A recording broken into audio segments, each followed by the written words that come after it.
Olá, seja bem-vindo ao último episódio do Claro como Água, o podcast da iniciativa Vimeiro Explica, em parceria com a Rádio Observador. Eu sou Maria João Simões e nos próximos minutos vou conversar com Marcelo Lourenço e Pedro Bexiga da Coming Soon Lisboa, a agência criativa responsável pelas mais recentes campanhas da Água do Vimeiro. Bem-vindos, muito obrigada por terem aceitado o nosso convite. Olha, muito obrigado pelo convite. Olá, o gosto é nosso. Bom dia, obrigada. O prazer é nosso. Como é que se comunica uma marca de água? Quais são, assim, os maiores desafios? Talvez a publicidade tem sempre esse desafio de tentar achar um diferencial para um produto. A verdade é que a grande maioria dos produtos, hoje em dia, já não tem diferencial, né? Ou seja, os carros são muito parecidos, as marcas de roupas são muito parecidas. Ultimamente, até os partidos políticos estão muito parecidos, né? Se entrarmos por aí. Não para mais. Temos de fazer outro podcast. E a água é esse desafio por excelência, porque é um produto que, na teoria, não tem nem cor, nem sabor. É completamente diferente.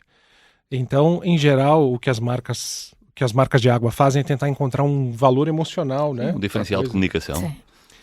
E esse discurso estava indo muito bem, mas aí vem a Vimeiro com um diferencial muito concreto. Então, quando eles nos desafiaram a fazer a sua comunicação, nós pensamos, temos aqui um unicórnio, né? Porque é um produto que tem mesmo um diferencial muito grande. Que eles são a água mais mineralizada do mercado, portanto. Sim, aliás, neste podcast tentámos puxar muito por isso, Sim. pela questão dos minerais. Sim. E é por aí. Como é que se mostra que as águas não são todas iguais? É só pelo facto dos minerais?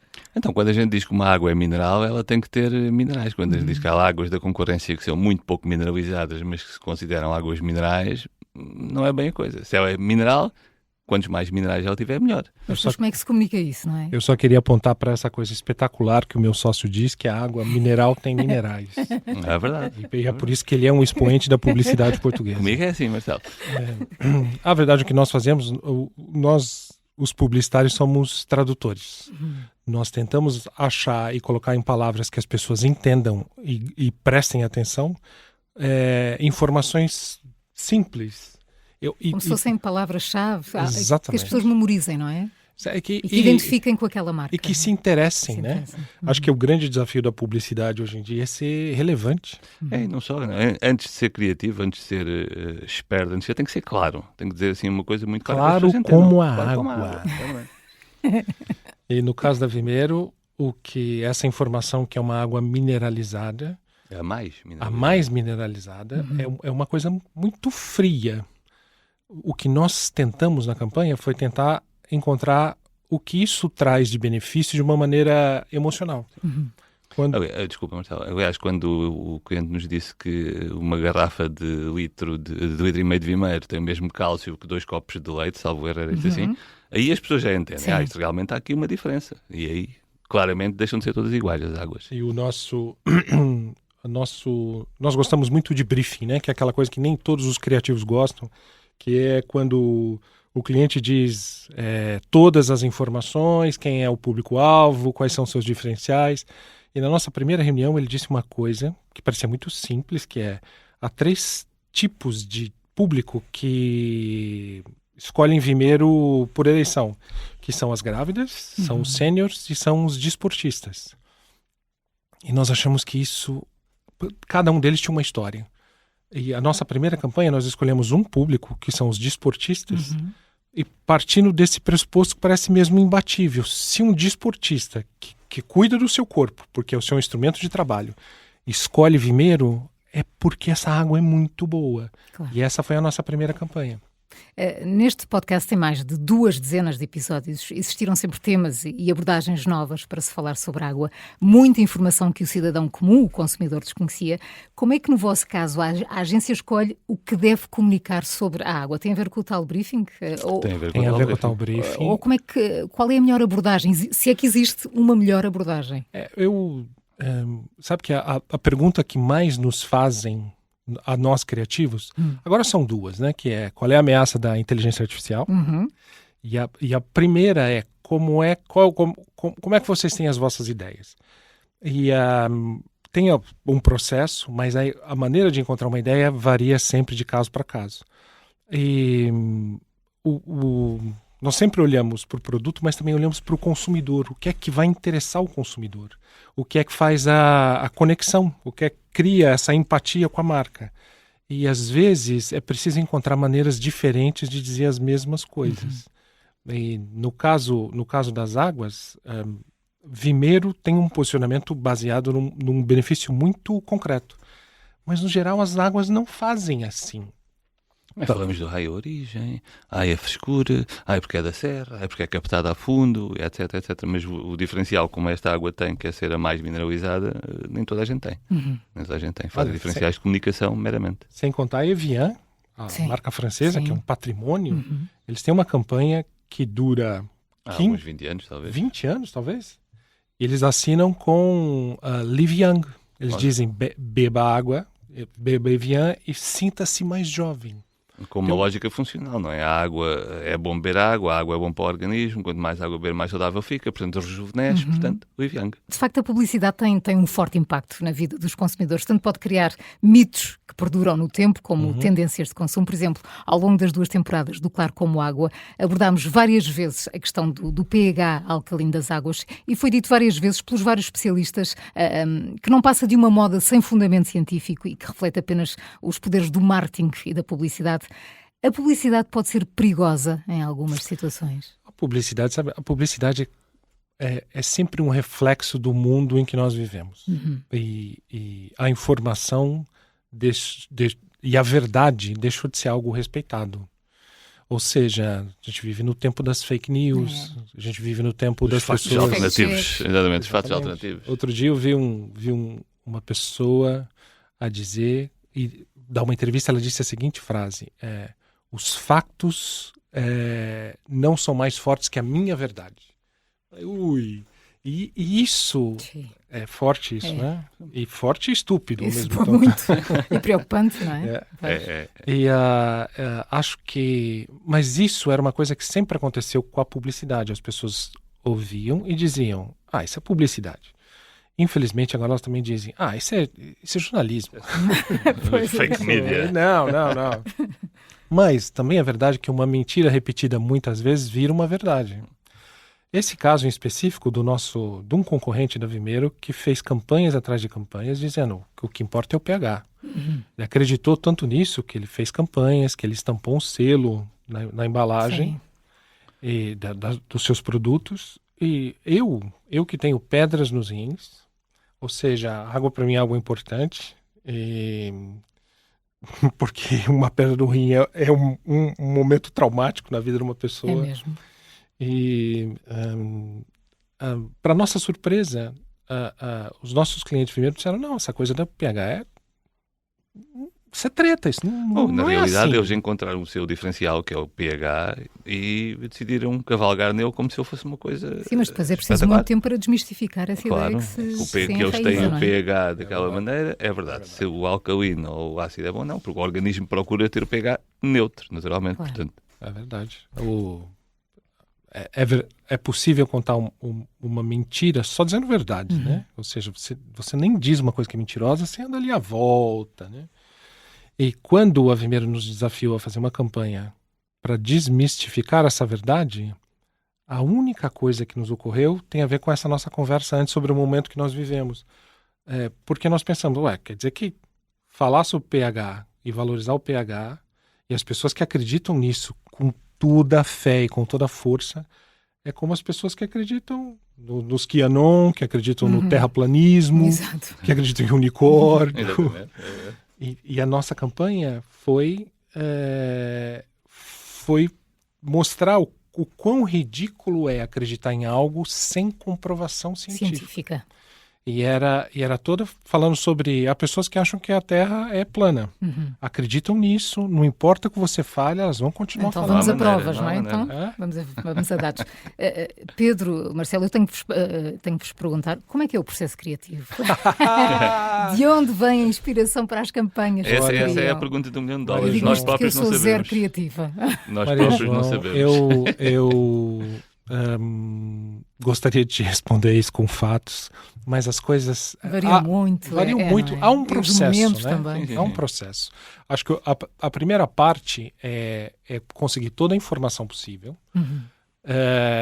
Eu falo isso para os criativos mais jovens sempre. Se vocês vão fazer uma campanha de supermercado, pelo amor de Deus, passem tempo no supermercado. Se vocês vão fazer uma campanha de carro, falem com as pessoas que andam com aquele carro. Para se sentir, não é? Sim, hoje em dia há tanto jovem criativo que diz assim, não, eu não tenho televisão, não vejo televisão. Não, como assim não vejo televisão? O teu trabalho é ver televisão, ver o que é que se passa. Imagina, criar uma campanha é como comprar um presente para alguém. Quanto mais você conhece essa pessoa, mais você acerta na prenda que você escolhe para ela. Mais probabilidade tens de acertar. Exatamente. Apesar de que eu conheço a minha mulher há 30 anos e sempre ela nunca gosta. Ela sempre troca, mas tudo bem. Eu tenho o mesmo problema em casa, mas não é com o marido, é com a irmã. Nunca acerto. Depois nós juntamos toda essa informação e colocamos para funcionar nas nossas cabeças como se coloca os ingredientes de uma bimbi e deixa aquilo marinar durante um tempo. E depois, a criatividade, em geral, faz algo que não sei se a inteligência artificial vai fazer desta maneira. Porque há tantas campanhas que nós fizemos que ninguém gostava, que ninguém achava que ia dar certo. E depois, por insistência, muita insistência. Quando dá certo... Às vezes é preciso tempo, não é? É tempo e você precisa realmente acreditar naquilo. E depois... Quando aquilo dá certo, toda a gente diz, eu sabia que isso dá certo. Também acontece o contrário, né? Você acredita numa coisa e acha que aquilo vai ser uma revolução e não acontece nada. Mas no nosso caso, agora é um pouquinho diferente, nós somos uma agência pequena, portanto não temos os layers de aprovação que tínhamos quando estávamos nas multinacionais. Mas é uma coisa que dá muito trabalho a conseguir aprovar uma ideia, tem que passar por diferentes níveis. Fases, não é? Ainda antes de chegar ao cliente tem tanto, o público diz, não, isso não faz sentido nenhum. Eu também... como o meu sócio, essa elegante pessoa, disse que nós somos uma agência independente, não temos uma grande equipe como nós tivemos a vida toda trabalhando em multinacionais, mas o que eu costumava dizer aos criativos mais jovens era nós não queremos uma pizza marguerita, nós queremos uma pizza com ananás. Por quê? A pizza com ananás foi inventada por um acidente. Um fulano nos Estados Unidos tinha um restaurante de pizza e o pizzaiolo ficou doente um dia. Só que ele também tinha um restaurante chinês. Então ele falou, olha, o chefe chinês é que vai fazer as pizzas hoje. O que é aí? E chegou o chefe chinês, que faz tudo doce, e falou, o que tem aí? Tem aí o ananás. E o raio da pizza foi um sucesso. É engraçado porque o fulano era um imigrante grego no Canadá que fazia uma pizzaria e pronto, com ananás. Então, às vezes, nós falamos, ok, fazer uma pizza com queijo, tomate e fiambre, toda a gente faz. A gente precisa fazer algo diferente, algo que seja uma combinação estranha, algo que seja, que são as melhores ideias, que você precisa realmente pensar assim, será que isso é muito bom? Ou será que isso é uma treta? E muitas vezes acontece isso e que é um bom sinal. Você está tentando fazer algo diferente. E depois é preciso, talvez, o grande ingrediente da criatividade, que é coragem. Claro, sim. Coragem de arriscar, sim, coragem sim. de... Na realidade, os clientes vão gastar dinheiro para pôr uma campanha na rua, seja ela boa, seja ela má, vai sempre gastar esse dinheiro. Portanto, mais vale ter uma coisa boa e ser uma coisa que destaque e não uma campanha, como se costuma dizer, papel de parede, que ninguém liga. Há pouco falávamos sobre a inteligência artificial, temos também o marketing digital e depois este boom das redes sociais, dos influenciadores, que vieram exigir uma adaptação na forma como se comunica um produto, uma marca. De que forma é que olham para esta evolução dos tempos e gerem os vossos projetos?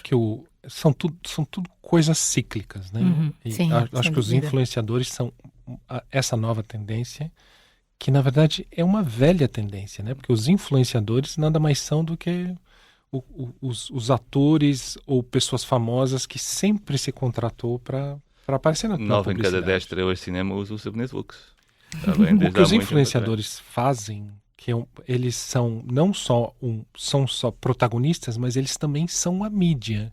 Ou seja, você não contrata só a Bomba na Fofinha, que por acaso é excelente. Você contrata os 500 mil seguidores que a Bomba na Fofinha tem. Ou seja, ele é o produto e a mídia. O grande desafio para os influenciadores eles são autênticos, né? Eles se vendem como autênticos E quando alguém começa a fazer publicidade falando da sua vida, ele vai perdendo a autenticidade. Eu acho que os influenciadores, todos eles agora, dizem: eu não sou influenciador, eu sou criador de conteúdo. Que eu acho que é um termo mais correto até.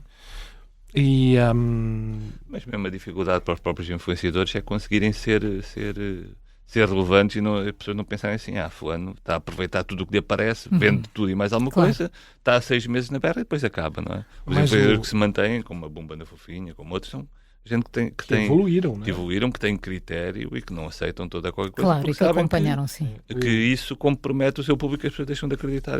Mas o digital também trouxe outra coisa super tramada, que é a falsa garantia de que nós conseguimos prever matematicamente o que o consumidor vai gostar ou não. Que é meio treta isso, né? Um dos grandes fantasmas da publicidade sempre foi as pesquisas. E eu tive um chefe no Brasil que dizia: pesquisa só aponta maneiras da campanha não dar certo. E ele dizia: se nós levássemos Romeu e Julieta para pesquisa, a Julieta morria no final ou não? Porque as pesquisas fazem tudo para aquilo dar certo. E às vezes você precisa correr o risco de dar errado. Exatamente, sim. Para depois. Mas com todo o aparelho que há para se prever os resultados, acho que o grande resultado mesmo são as vendas. É simples assim. Ainda sobre as formas de comunicar, além do digital, temos a imprensa, o audiovisual, os eventos. Na vossa opinião, quais são os melhores canais de comunicação? Isto depende muito do que há a comunicar e também depois do público-alvo. Depende muito do produto. Depende muito, sim. Mas é engraçado como as mídias antigas, elas não estão desaparecendo, elas estão se transformando em outras coisas. O que são para si, Marcelo, as mídias antigas? As mídias dizem tradicionais, não é? Tradicionais, né? Então, nós tínhamos um colega que dizia... Do nosso tempo. Sim, mesmo onde nós estamos aqui, antigamente, isto seria um programa de rádio tucura, exatamente no ar. Hoje em dia muda, é um podcast, ouve-se de outra maneira, é consumido de outra maneira, etc. Mesmo a própria televisão, tudo isso. Não, e as pessoas dizem: o cinema vai acabar. Como diziam que a rádio ia acabar. Como diziam que a televisão ia acabar. Exato. Mas a rádio, por acaso, é uma das mídias que mais cresce em termos de relevância. Talvez a mídia e o exterior, que são mídias clássicas, são das poucas mídias que as pessoas não conseguem fazer skip ad, né? Elas têm que ouvir mesmo, né? Às vezes eu mesmo de manhã venho ouvindo o Observador no carro. Que graxista, Marcelo. Não, já tinha dito em off. Já tinha. E eu sou um grande fã do O Bom, o Mau e o Vilão. Sim, com Miguel Pinheiro. E às vezes eu entro no carro, aquilo já está meio... E eu penso, eu vou voltar para ver... Não vou voltar. Tem que esperar o quê? Meia hora, né? Para ir para... Sim, para ir para o podcast. E o exterior e o rádio são... Mas depois tem essa vantagem, não é? Do podcast. É que pode ouvir quando quiser. Claro. E é difícil prever. Ninguém previu como as pessoas... consomem podcast e é um crescimento gigantesco, né? Gigantesco. E o cinema vai acabar e há 2 anos toda a gente foi ao cinema ver o Top Gun Maverick, o grande sucesso no cinema. A TV vai acabar e agora é o Adolescence. Toda a gente fala sobre essa série, Adolescence. Uma coisa espetacular, né? Espetacular. Eu vi numa tarde, assim não conseguia parar. E ficou sem dormir depois, né? Não fiquei, mas fiquei muito preocupada. Trabalham as principais campanhas de comunicação da Vimeiro há já 5 anos. Por isso e porque este é o nosso último episódio, tenho um desafio para vos colocar, ser o Marcelo e o Pedro, a partilhar com os nossos ouvintes a nossa habitual curiosidade. Olha, eu tenho uma curiosidade, Tem. Maria João, que é como ela cometeu esse erro de nos convidar para ser o último programa. Sim. Acho que Vamos fazer como o Hermano José fez da Roda da Sorte e partir isto tudo. Vai correr tão mal isso que o programa vai mudar de Claro Como a Água para o podcast que foi por água abaixo. Exatamente. Não, mas a verdade, eu não uma curiosidade, mas um teaser. Nós estamos nesse momento fazendo a nova campanha da Água do Vimeiro, que também é baseada num desses fatos que quando nós ouvimos... Tivemos que perguntar de novo assim, é sério? É verdade mesmo? Posso mesmo dizer isso? Pode. E acho que vai ser uma campanha realmente diferente. mas o Diogo e a Raquel pediram para nós não contarmos qual é a campanha. Tu fica assim, Pedro, alguma curiosidade? Vem no ar. Então bebam muita água. Se vocês sim, têm, por favor, pedras nos rins, bebam mais do que é habitual. E bebam água do Vimeiro. Claro. É melhor. Pedras nos rins é uma coisa que aumenta a humildade das pessoas. E eu sou uma pessoa muito humilde graças a isso. Marcelo Lourenço e Pedro Bexiga, muito obrigada por terem estado connosco neste último episódio do Claro Como Água. Foi um gosto de conversar convosco. O prazer foi todo nosso. São da Caminho Sul Lisboa, a agência responsável pelas campanhas de comunicação da Água do Vimeiro. Esperamos que tenha gostado de mais uma temporada do podcast Claro Como Água, da iniciativa Vimeiro Explica. Se não ouviu do início, não há problema. Os episódios estão todos disponíveis em podcast, nas várias plataformas digitais e no nosso site. Em nome do Observador e da Água do Vimeiro, agradecemos a preferência ao longo de mais uma temporada. Eu sou a Maria João Simões e foi um gosto, ao longo destas semanas, partilhar consigo o mundo fascinante da água, tão importante para a nossa saúde. Também por isso, já sabe, não se esqueça de beber água todos os dias e de preferência mineral. Trate do seu corpo por inteiro, a sua saúde agradece.